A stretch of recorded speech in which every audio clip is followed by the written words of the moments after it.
Yves Michaud. Moi, je partage largement ce qu'a dit Maître Leclerc, parce que, effectivement, ce qui était intéressant pour moi en tant que je réfléchis sur la philosophie politique, c'était où se situe le sentiment de la communauté en France.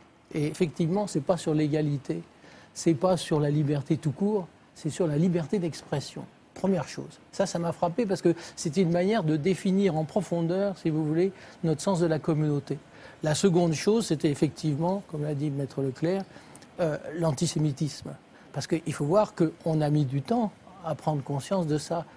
Mois de Néra, c'est 2012. Après, il y a Ménouche, le musée juif. Après, c'est la troisième fois.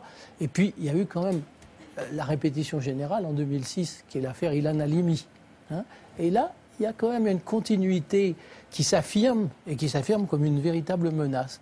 Et puis alors, je réfléchissais pourquoi est-ce que ça m'avait tellement ému, moi, si vous voulez, parce que, je veux dire, quand même, l'affaire Mera, aller tuer de sang-froid des enfants, c'est effrayant.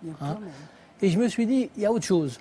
Je n'étais pas très fier de ma réponse, mais je vous la livre telle quelle, c'est que je me dis, en fait, les gens de Charlie Hebdo, sur 40 ou 50 ans, ils ont fait notre image, notre culture, nos sentiments. Qu'on soit de gauche ou de droite, jeune ou vieux, etc., on a perçu le monde à travers les caricaturistes. Et quand on voit caricaturiste, ça veut dire aussi liberté d'expression. Et moi, je sentais que j'étais très atteint, si vous voulez, dans ma fabrication culturelle, en quelque sorte. Alors que je ne suis pas du tout un amateur de Charlie Hebdo, ou de Harakiri, ou de l'écho des savanes, si vous voulez. Mais ça a été tellement notre culture pendant 40-50 ans. Mais alors, du coup, ça relativise ce que je dis, parce qu'il y en a qui ne partagent pas du tout cette culture. On en parlera aussi. Et ça viendra. Parce que j'ai bien connu, par exemple, quand on a fait toutes nos conférences dans les lycées, avec l'université et tout ça, j'ai bien vu que la liberté d'expression, c'est pas évident pour tout le monde.